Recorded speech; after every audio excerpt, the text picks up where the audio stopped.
Hey everybody, welcome back. Thanks for joining us. It's been great connecting with you at Zoom 360, and we're jumping into a brand new series called What to Do When You Don't Know What to Do. Do you ever feel like you're living in two different worlds? There's life in the actual world, at school, with your friends, in the band, playing sports, and then there's your life at home. Well, if you normally feel that way, for the past month, you feel like the actual world has been canceled. And, well, it has. Life at home has become your actual world and your only world. Now, although we probably wouldn't admit it, isn't it true that we're always kind of weirder at home? Look, when I'm at home, I'm a little bit more unfiltered than normal life. I'll use the bathroom with the door wide open. I'll walk around with much fewer clothes on. Sometimes my kids will sneak up behind me and they'll pinch my butt and say, "Tushy, tushy."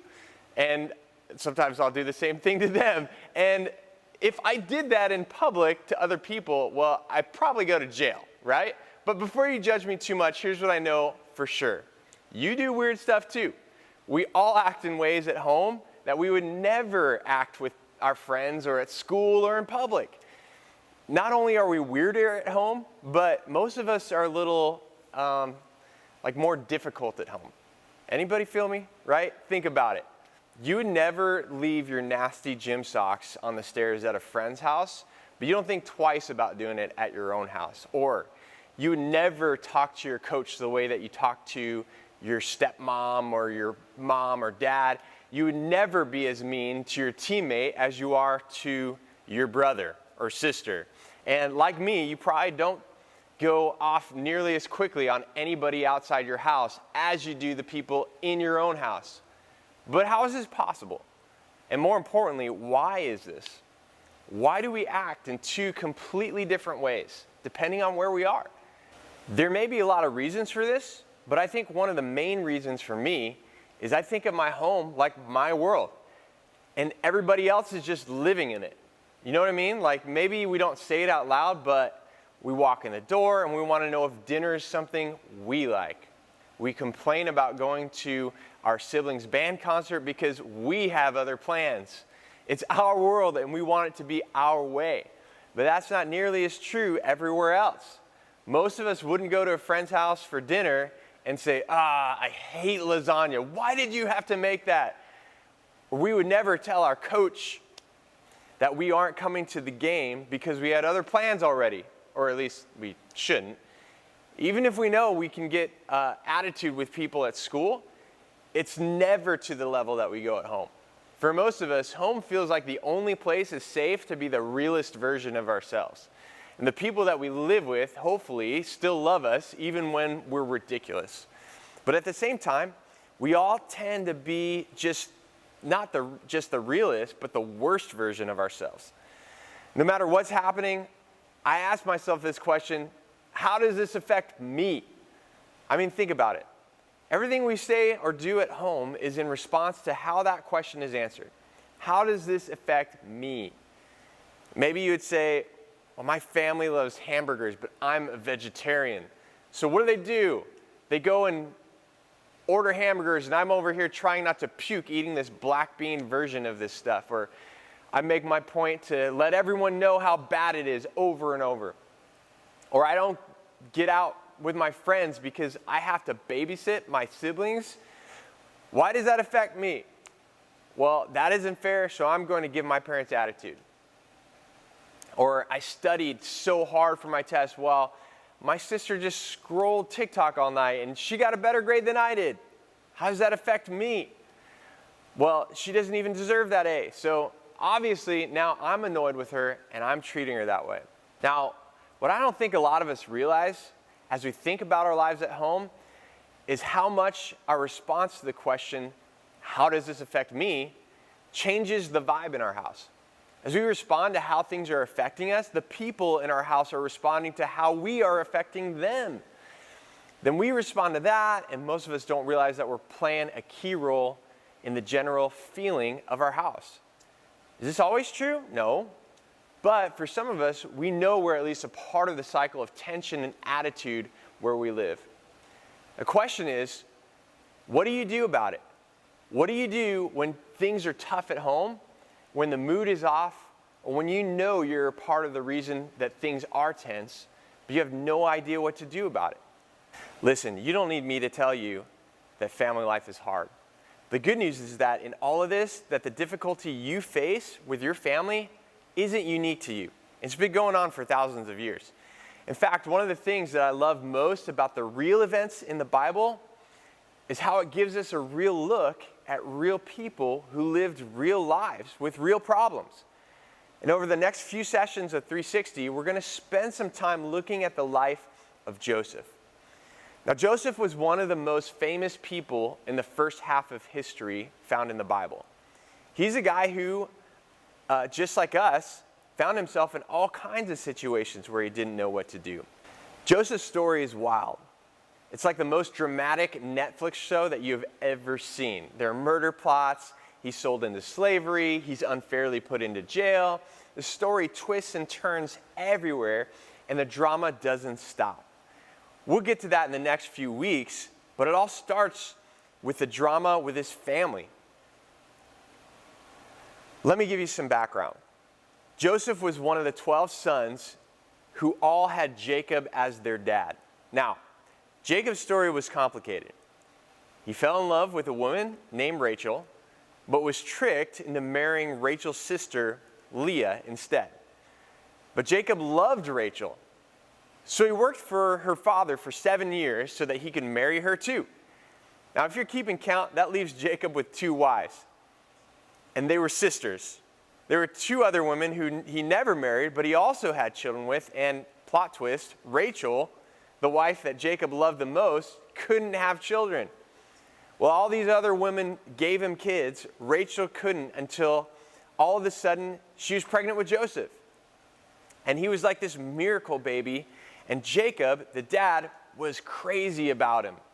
That means that in this family with 1 father and 4 mothers and 12 sons, there was some tension because it was no secret who the favorites were.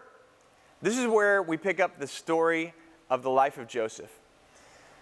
In Genesis 37, we read about how Jacob made a special robe for Joseph, a physical reminder of how much more his dad loved him than any of his brothers. And the brothers despised him for it. Now, at that time, robes were like the newest Air Jordans, right? They were like this big deal. And that wasn't the only issue. Joseph also had a series of dreams. He, Joseph, said to them, his brothers, "Listen to this dream that I had. We were binding sheaves of grain out in the field when suddenly my sheaf rose and stood upright while your sheaves gathered around mine and bowed down to it." Now, this wasn't your typical dream. And the brothers knew it. This dream wasn't about grain, it was about power. And Joseph was sending a message by sharing the dream. He was saying, "Guys, listen to this. I know that I'm going to be more powerful than you one day. And when that day comes, all of you will worship me." All right, for a younger brother to say this to the older brothers, this was not going to fly. Now the passage goes on. His brothers said to him, "Do you intend to reign over us? Will you actually rule us?" And they hated him all the more because of his dream and what he said. The vibe was harsh. Joseph's brothers were over his robes and dreams, and then Joseph had another dream involving the sun, moon, and stars bowing down to him. It was the same message, but this time it included his parents bowing down to him. So he tells his dad, Jacob, and he tells his brothers, who now hate him even more. Not the best move. Can you imagine the tension in this family? 1 dad, 4 moms, a dozen boys, and now the favorite son who goes around telling people that he's having visions of everyone bowing down to him. Why would he do that? But Joseph wasn't acting in a way that considered any of that. Joseph was behaving like all of us do in our families sometimes. Hyper aware of how we are being treated and not really aware of how it affects everybody else. And Joseph's family was the same way. All Joseph's brothers could see was how the whole situation affected them. the unfairness and the injustice. I mean, Joseph is receiving the robe that he did as a gift was like being given a brand new car when he turned 16, while all the other brothers had to share mom's ancient minivan. It wasn't right, and they saw it. The truth is, these few verses are about more than just some strange dreams and a coat. It's about how the tension in the family was never dealt with. The tension was left to grow. And you can see a few things. It shows us how family has always been complicated. It teaches us to pay attention to how our actions and even our situations affect the people we live with. It reminds us that tension left unresolved will never just go away. It will always escalate to something bigger. Now, next week, we'll see how Joseph's escalated to a biblical dumpster fire kind of like situation. But until then, what could everyone in the family have done differently? Okay, one, Joseph could have started to see himself as part of the problem, as one person in a large family and not the center of it. And the dad could have recognized how his favoritism was impacting everybody. The brothers could have kind of chilled out a little bit on the grudges and gossip about Joseph, and everybody could have just ignored Joseph's dreams and not allowed their insecurity to control them. The point is this: Joseph's family drama isn't all that different from our own. Whether you're the favorite one, the angry one, the firstborn, the lastborn, the quiet one, or the one with a gold medal and door slamming, the truth is the same. There's a role that you play in your family. Pay attention to your words and your actions and how they contribute to the tone and temperature of the house. Are you improving it, or are you making it more tense? Then decide what you want your role to be from here on out. In other words, pay attention to how you affect your family. And then choose how you'll treat them. If you aren't sure where to begin, take a look at this passage in the letter Paul wrote to the church at Philippi. In some ways, these people worked a lot like a family and were trying to figure out how to live together. So in a letter, Paul writes, "Do nothing out of selfish ambition or vain conceit. Rather, in humility, value others above yourselves, not looking to your own interests, but each of you to the interest of others. In your relationships with one another, have the same mindset as Christ Jesus, who, being in very nature God, did not consider equality with God something to be used to his own advantage. Rather, he made himself nothing by taking on the very nature of a servant. Being made in human likeness and being found in appearance as a man, he humbled himself by becoming obedient to death, even death on a cross." Paul says, look, Jesus sets the example here.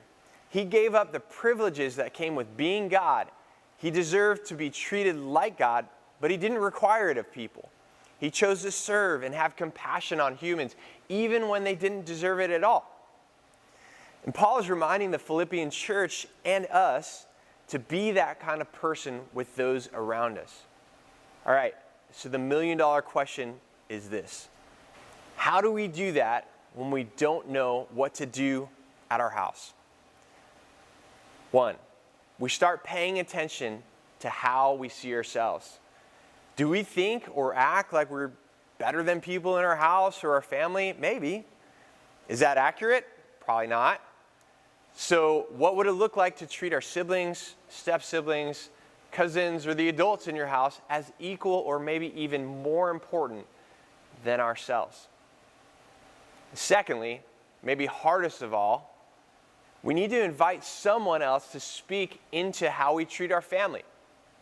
And honestly, it's nearly impossible to see clearly the role that we play in our family. But others around us can see it.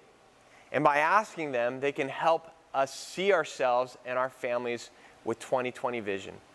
In fact, asking someone older or wiser is one of the best things to do when you don't know what to do. This is why we have our small groups, by the way. We all need people around us and people older than us, like our small group leaders, who can know what's really going on in our family and help us figure out what to do when we don't know what to do. Now, some of you just maybe need to have some conversations and let your leaders or your mentors into what's going on in your home and receive feedback. But imagine for a second if everybody in your family did this. What if everybody paid attention to how they affected everybody else? What would it do for your relationship with the people who live at your house? What would it do for the general level of tension or peace at your house? What if it started with you? It could. Pay attention to how you affect your family.